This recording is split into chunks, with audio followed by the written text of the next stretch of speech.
We are reading from the NIV Daily Bible. So this is the entire Bible split up into 365 daily readings.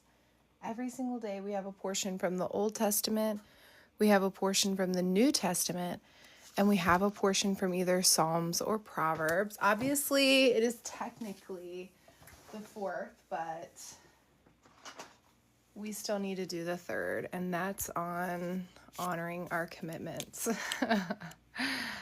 So every single day we pick up where we left off the day before. So yesterday we left off in Job. Today we're going to pick back up in Job. And then for our New Testament portion, yesterday we left off in Matthew. Today we're picking back up in Matthew. And today we have a reading from Psalm 18. So if your goal is to read through the Bible in 1 year, subscribe to our YouTube channel at prayer_warrior. We are reading through this Bible every single day and uploading the daily portions over there just in case you missed the live. So anyway, let's get into it. So starting in Job chapter 30, verses 1 through 32:22. Let's see who is reading right now. Give me a second before we get started. I'm pretty sure it's Job. So Job is reading. He's going through a monologue. Dude, stop asking to join the live. Anyway. So we are hearing from Job, but now they mock me, men younger than I, whose fathers I would have disdained to put with my sheepdogs. Of what use was the strength of their hands to me, since their vigor had gone from them? Haggard from want and hunger, they roamed the parched land and desolate wastelands at night. In the brush they gathered salt herbs, and their food was the root of the broom tree. They were banished from their fellow men, shouted at as if they were thieves. They were forced to live in the dry stream beds, among the rocks and holes in the ground. They brayed among the bushes and huddled in the undergrowth, a base, a nameless brood. They were driven out of the land. And now their sons mock me in song. So he's basically saying their fathers were, these men were useless, and now even their sons mock me. I have become a byword among them. They detest me and keep their distance. They do not hesitate to spit in my face. Now that God has unstrung my bow and afflicted me, they throw off restraint in my presence. On my right, the tribe attacks. They lay snares for my feet. They build their siege ramps against me. They break up my road. They succeed in destroying me without anyone's helping them. They advance as though a gaping breach. Amid the ruins, they come rolling in. Terrors overwhelm me. My dignity is driven away as by that wind. My safety vanishes like a cloud. And now my life ebbs away. Days of suffering grip me. Night pierces my bones. My gnawing pains never rest. In his great power, God becomes like clothing to me. He binds me like the neck of my garment. He throws me into the mud, and I am reduced to dust and ashes. I cry out to you, O God, but you do not answer. I stand up, but you merely look at me. You turn on me ruthlessly. With the might of your hand, you attack me. You snatch me up and drive me before the wind. You toss me about in the storm. I know you will bring me down to death, to the place appointed for all the living. Surely no one lays a hand on a broken man when he cries for help in his distress. Have I not wept for those in trouble? So he's saying, surely you wouldn't lay a hand on a broken man. And then he says, have I not cried? Have I not had empathy or sympathy? Has not my soul grieved for the poor? Yet when I hoped for good, evil came. When I looked for light, then came darkness. The churning inside me never stopped. Days of suffering confront me. I go about blackened, but not by the sun. I stand up in the assembly and cry for help. I have become a brother of jackals, a company of owls. My skin grows black and peels. My body burns with fever. My harp is tuned to mourning, and my flute to the sound of wailing. I made a covenant with my eyes, not to look lustfully at a girl. For what is man's lot from God above, his heritage from the Almighty on high? Is it not ruin for the wicked, disaster for those who do wrong? Does he not see my ways and count my every step? If I have walked in falsehood, or my foot has hurried after deceit, let God weigh me in honest scales, and he will know that I am blameless. If my steps have turned from the path, if my heart has been led by my eyes, I like this, if my heart has been led from my eyes, or if my hands have been defiled, then may others eat what I have sown, and may my crops be uprooted. If my heart has been enticed by a woman, or if I have lurked at my neighbor's door, then may my wife grind another man's grain, and may another man sleep with her, for that would have been shameful, a sin to be judged. So he's saying if he even lusted after another woman, he would take this. But he's like, I haven't even looked at another woman. He's saying, I made a covenant with my own eyes not to even look at another woman. So if I have, God, so be it, and judge me, And I love that because he's kind of able to hold himself accountable, and it kind of shows the high standard that he holds for himself. Like, he holds such a high standard for himself that he has made this agreement with himself not to even look at other women, let alone all of the other things. I just feel like that's such a high interpersonal standard to hold for yourself. So if I have denied justice to my men servants and maid servants when they had a grievance against me, what will I do when God confronts me? What will I answer when called to account? Did not he who made me in the womb make them? Did not the same one form us both within our mothers?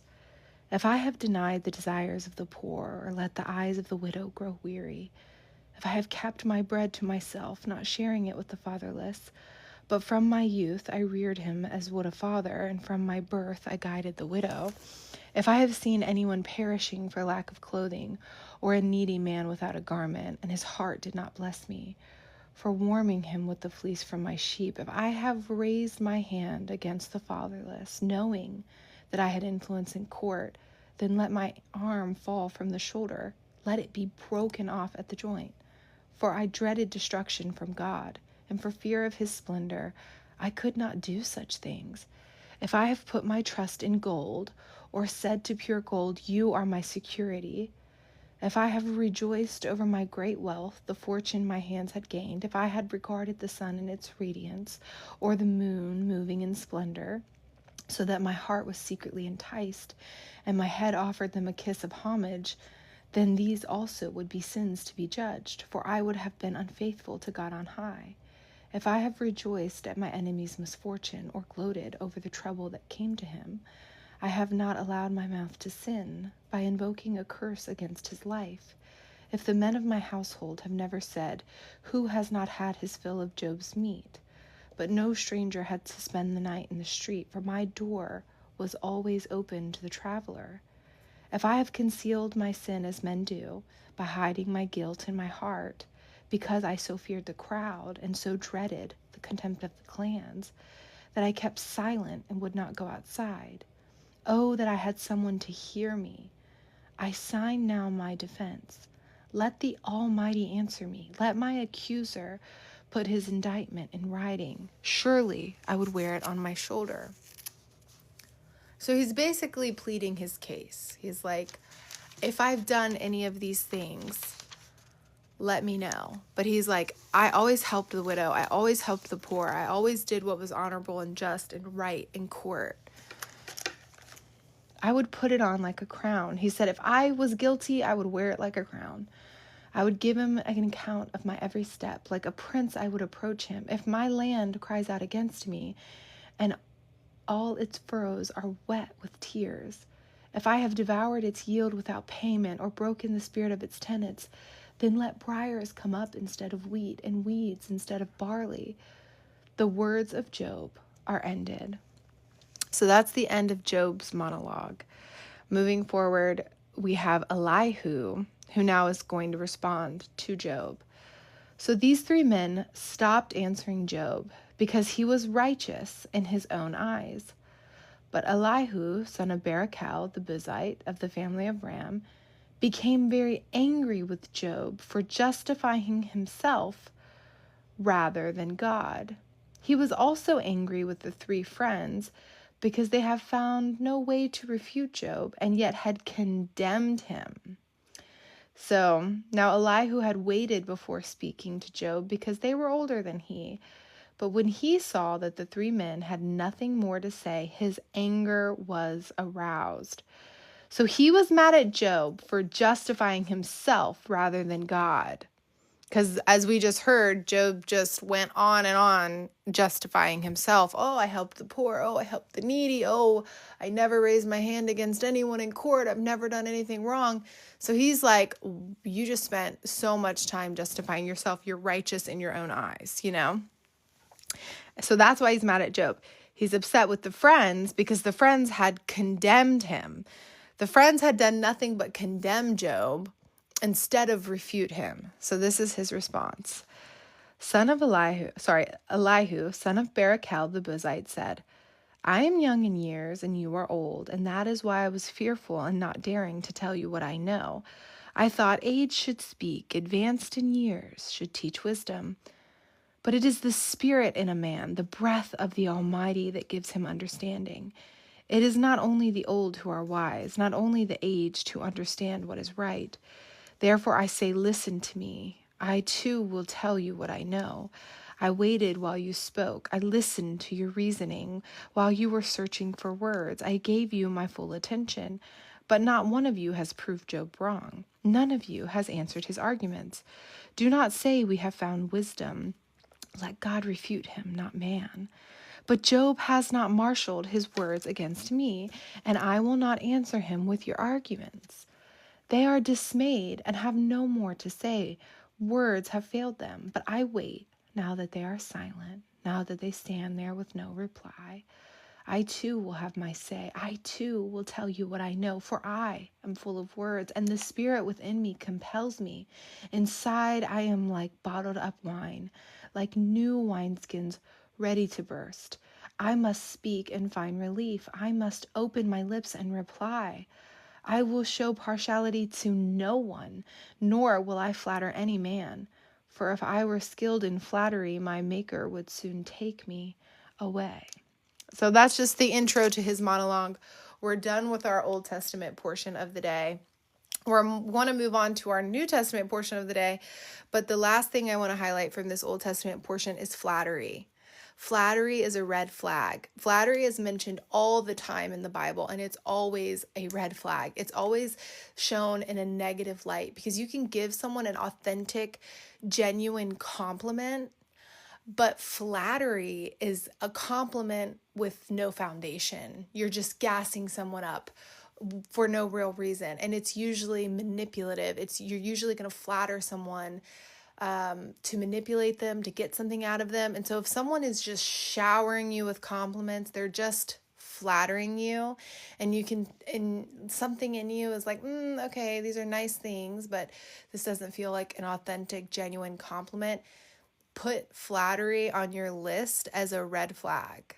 Put flattery on your list as a red flag. This is a biblical red flag, is flattery.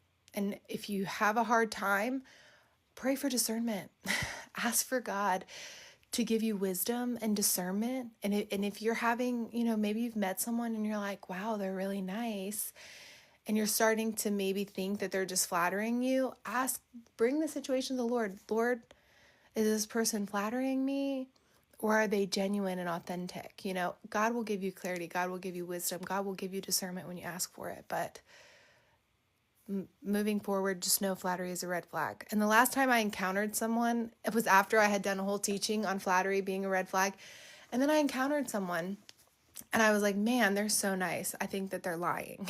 I was like, And I ignored the red flag. Biggest mistake ever. I should have listened to my better judgment, and I didn't. So I'm definitely not going to be, so naive next time. But flattery is definitely a red flag. Anyway, because at the end of the day, you can tell when someone is just blowing smoke, you guys. You really can. So moving forward, our New Testament reading for today is Matthew chapter 22, verses 15 through 46. Paying taxes to Caesar. Then the Pharisees went out and laid plans to trap him in his words, Jesus. They're always trying to trap Jesus in their words. You guys, please stop asking to join the live. It's going to mess this whole thing up. Then the Pharisees went out and laid plans to trap Jesus in his words. They sent their disciples to him along with Herodians. Teacher, they said, we know you are a man of integrity and that you teach the way of God in accordance with the truth. You aren't swayed by men because you pay no attention to who they are. Speaking of flattery, this is so funny because doesn't this sound like, oh, teacher, you're so smart and you aren't swayed by men? They're trying to trap Jesus. And a part of their trap is they're like gassing him up. Oh, you're so smart. You know, it's like a interesting leeway here. So then they say, tell us then, what is your opinion? Is it right to pay taxes to Caesar or not?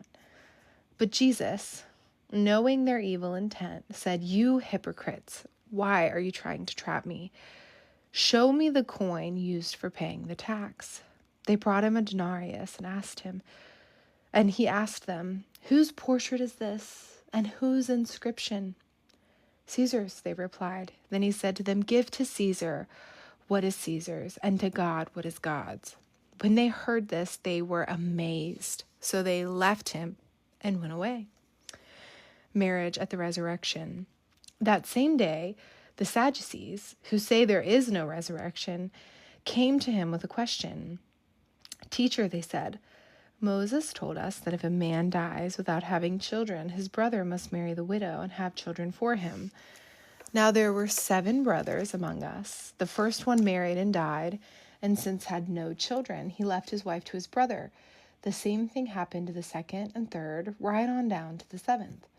Finally, the woman died. Now then, at the resurrection, whose wife will she be of the 7, since all of them were married to her? So this is interesting. They're asking, whose wife is she going to be at the resurrection?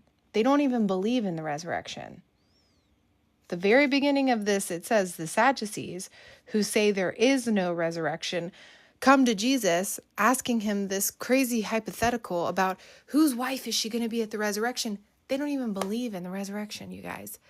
They're just all constantly trying to trap Jesus. They're constantly coming up with fake scenarios and fake hypotheticals to get him, to trap him with the theology of it all. And Jesus is always like, oh my God, forget the theology of it all. You're missing the whole picture. You're getting so caught up in the theology of it all that you're missing the whole point of like loving people on the earth, right? But anyway, moving forward.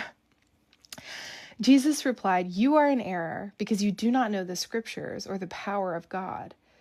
At the resurrection, people will neither marry nor be given in marriage. They will be like the angels in heaven.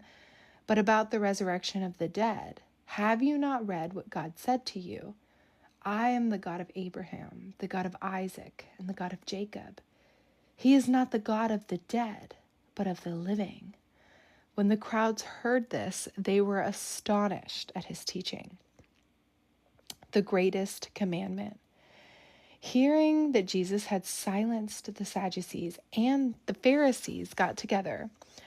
One of them, an expert in the law, tested him with this question, Teacher, which is the greatest commandment in the law? Jesus replied, love the Lord your God with all your heart and with all your soul and with all your mind. This is the first and greatest commandment. And the second is like it, love your neighbor as yourself. All the law and the prophets hang on these 2 commandments. Whose son is the Christ? While the Pharisees were gathered together, Jesus asked them, what do you think about the Christ? Whose son is he? The son of David, they replied. He said to them, how is it then that David, speaking by the Spirit, calls him Lord? For he says, the Lord said to my Lord, sit at my right hand until I put your enemies under your feet. If then David calls him Lord, how can he be his son? No one can say a word in reply, and from that day on, no one dared to ask him any more questions. From that day on, no one dared to ask him any more questions. So I love this because they're asking him question after question after question, and he answers their questions. And finally, he's like, okay, my turn. Let me ask you a question. Checkmate, And from that day on, they're like, oh, okay, we ain't messing with him. He gave them the checkmate question. Then they were like, oh, he's going to make us look stupid, right? It's like, we're going to keep asking him questions to try to trap him, make him look stupid. And he asks one question and they're like, oh, we look dumb now. We're not going to ask you any more questions because they couldn't answer the question, right? He kind of made him look stupid because they were like, well, obviously it's David's son. And then he's like, well, if it's David's son, then how does David say my Lord to his son? Yeah, kind of he out-scriptured them, right? So that's why they're like, okay, they didn't like that he out-scriptured them, They got a little taste of their own medicine. This is the NIV Daily Bible, and we just got done reading out of Matthew. So our last portion for the day is to read out of Psalms, and then that is our daily bread. So, Psalm, he reached down from on high and took hold of me. He drew me out of deep waters. He rescued me from my powerful enemy, from my foes who were too strong for me. They confronted me in the day of my disaster, but the Lord was my support. He brought me out into a spacious place. He rescued me because he delighted in me. The Lord has dealt with me according to my righteousness, according to the cleanness of my hands. He has reported me. For I have kept the ways of the Lord. I have not done evil by turning from my God. So turning from God would be evil. All his laws are before me. I have not turned away from his decrees. I have been blameless before him and have kept myself from sin. The Lord has rewarded me according to my righteousness, according to the cleanness of my hands in his sight. So that is all. That is all for our daily Bible reading. I wish I could show you guys the cover, but we've just read the cover right off. We have read the cover right off of this thing.